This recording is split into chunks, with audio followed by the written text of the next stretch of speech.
Instauration d'un couvre-feu à Bamenda au Cameroun. Il intervient suite à une nouvelle escalade de violence dans la région anglophone.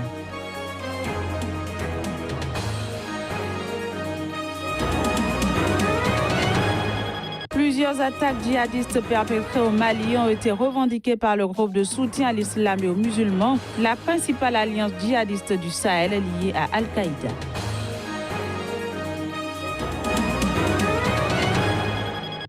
Amnesty International a dénoncé le projet de loi criminalisant l'homosexualité en Égypte. L'ONG juge le texte profondément discriminatoire.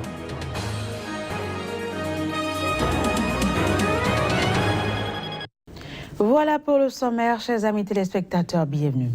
Les autorités camerounaises ont instauré un couvre-feu à Bamenda, la ville anglophone du nord-ouest du Cameroun. Cette décision fait suite à une nouvelle escalade de violence après la mort de 2 gendarmes abattus mercredi dans la zone anglophone. On fait le point à travers ce élément. Le couvre-feu instauré à Bamenda est en vigueur de 22h à 5h du matin jusqu'au 23 novembre. Il fait suite à la mort de 2 gendarmes tués dans une attaque armée perpétrée contre un poste de contrôle de la gendarmerie à l'entrée de la ville anglophone.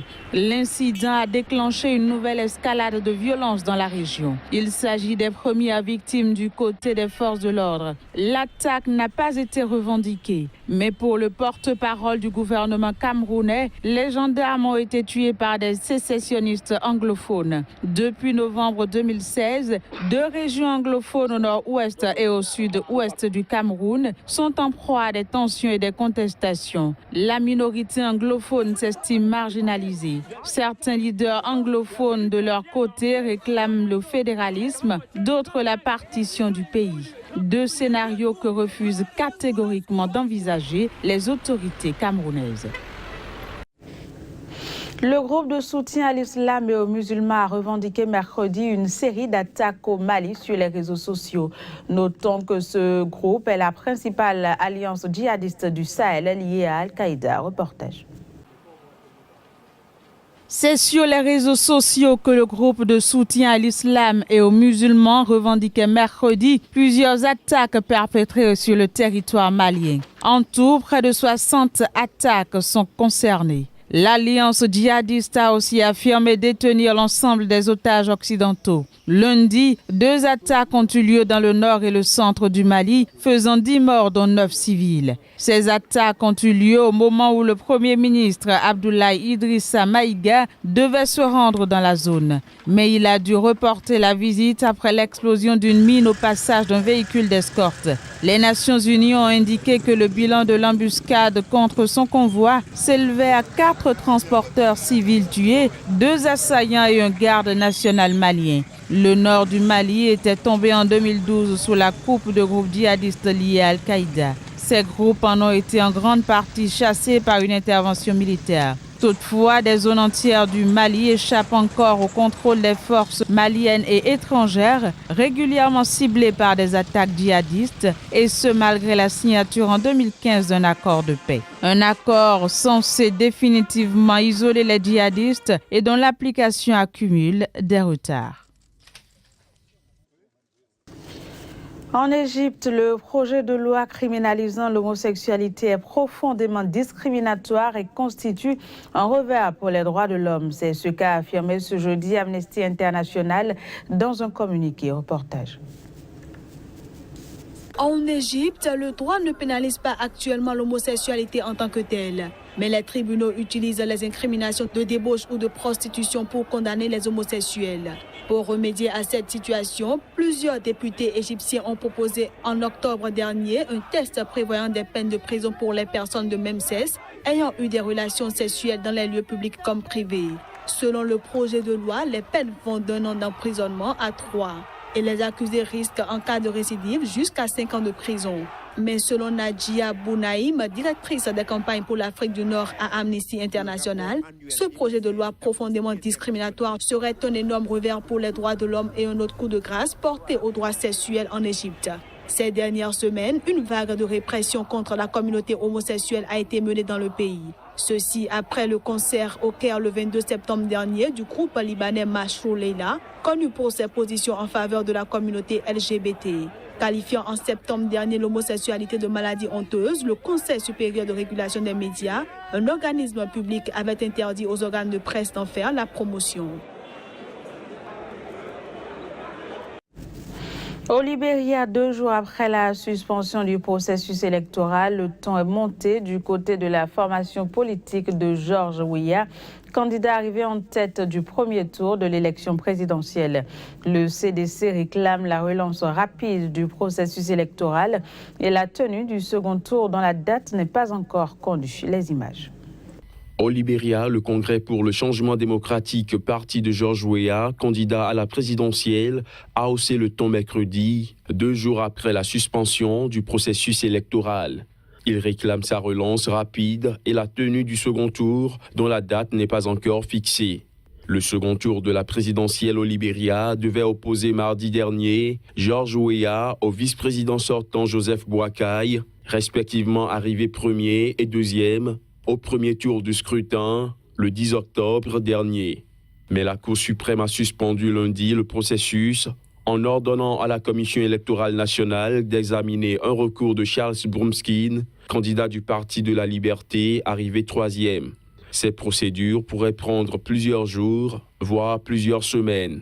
Le parti a averti qu'il n'acceptera rien de moins qu'une reprise rapide du processus démocratique, tout en soulignant que toute tentative de détournement de la Constitution par des astuces politiciennes serait rejetée.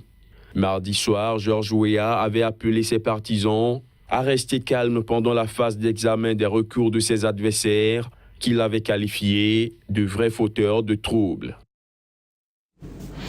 Pendant ce temps, au Zimbabwe, la passe d'armes se poursuit entre le couple présidentiel et le vice-président récemment limogé, Emmerson Mnangagwa. Le président Robert Mugabe et la première dame visant l'ancien vice-président ce mercredi ont déclaré qu'il n'y avait pas de raccourci pour devenir le leader du peuple. Leur déclaration intervient après que celui-ci ait annoncé avoir quitté le pays en raison des menaces incessantes qui pesaient sur sa personne. On fait le point. Au Zimbabwe, le président Robert Mugabe et la première dame Grace Mugabe ont profité d'un rassemblement de jeunes en soutien au couple présidentiel à Harare mercredi pour avertir qu'il n'y avait pas de raccourci pour devenir le leader du peuple.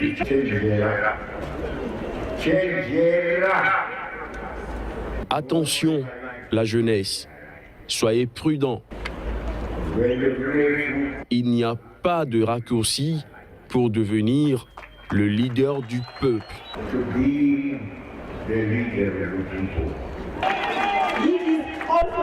C'est aussi mon président. J'aime mon président. Je le respecte. Je l'aiderai à faire prospérer ce pays. Cette déclaration, qui vise le vice-président zimbabwéen Emmerson Mnangagwa récemment limogé, intervient après que celui-ci a annoncé mercredi avoir quitté le pays en raison des menaces incessantes qui pesaient sur lui. Promettant de revenir au pays pour diriger la formation politique, Emmerson Mnangagwa a accusé Robert Mugabe d'être une personne entêtée qui pense être en droit de diriger jusqu'à sa mort le Zimbabwe. Il a également promis de continuer le combat contre les dérives du président Robert Mugabe et de son épouse. La culture de l'excellence dans les médias au Togo préoccupe le Conseil national des patrons de presse, CONAP. Pour la deuxième fois et dans le cadre de la célébration de son 10e anniversaire, le CONAP a lancé un concours pour féliciter les meilleures productions médiatiques autour de la thématique, les objectifs du développement durable ODD et le VIH-Sida. Notre correspondant Ferdinand Gadi pour le point. Pour la deuxième fois, le Conseil national des patrons de presse, CONAP, veut distinguer les meilleures productions médiatiques au Togo. Depuis notre élection à la tête du Conseil, nous avons opté pour davantage de professionnalisation de notre corporation. Entre autres initiatives, nous avons mis en œuvre des projets pour promouvoir l'excellence au sein de notre corporation. Et donc, ce concours que nous lançons s'inscrit dans cette démarche de promotion de l'excellence, mais s'inscrit dans un cadre plus large, celui de la célébration du 10e anniversaire de la création du Conseil national des patrons de presse, dont l'apothéose aura lieu en décembre prochain. Les objectifs du développement durable ODD et le VIH-Sida sont les thématiques autour desquelles les professionnels des médias de toutes les catégories de presse doivent réaliser des productions. C'est un concours qui est ouvert à tous les professionnels de la communication, qu'ils soient issus du secteur public ou privé, même si je dois préciser qu'un prix spécial est consacré aux jeunes, surtout aux jeunes étudiants sur le thème du VIH. Selon le président de l'Observatoire togolais des médias, cette initiative du CONAP est une sorte de séance de remise à niveau des journalistes togolais. Plusieurs prix sont réservés aux journalistes qui seront sélectionnés après le 24 novembre prochain, date de clôture du dépôt des productions qui sont de 15 minutes pour la catégorie télévision, 13 minutes pour la radio et de 5000 mots pour la catégorie de la presse écrite et en ligne. Et pour finir, affrontement entre la police et des centaines de mineurs illégaux en Birmanie. 3 personnes ont été tuées d'après le ministère de l'Intérieur. Il s'agit là du 2e conflit meurtrier en quelques semaines dans ce secteur. Voici les précisions. Des violences entre policiers et mineurs se sont produites lundi dans l'état de Kachin, dans le nord de la Birmanie. C'était après que la police a empêché quelques 500 mineurs de pénétrer dans l'enceinte d'une mine dans une des régions du monde les plus riches en jade. C'est alors que les mineurs ont attaqué la police avec des marteaux et des pierres, ce qui a poussé les policiers à des tirs de semonce. Résultat, 2 mineurs et un policier ont été tués dans les affrontements ayant suivi. 9 mineurs ont été interpellés pour leur rôle présumé dans ces violences. On se souvient encore, fin octobre, au moins 5 personnes ont été tuées et plus de 20 blessés après une intervention de policiers ayant ouvert le feu sur des chercheurs de jade illégaux. Il faut dire que des milliers de travailleurs birmans pauvres affluent dans le nord de la Birmanie pour tenter de trouver des morceaux de jade négligés par les pelleteuses des grandes compagnies. Une activité non contrôlée sur laquelle les autorités et entreprises ferment habituellement les yeux. La Birmanie tire de grands profits de la présence massive de la précieuse pierre dans son sous-sol. En 2014, le pays a vendu sur le marché mondial près de 27,5 milliards d'euros de jade, soit 10 fois le chiffre officiel.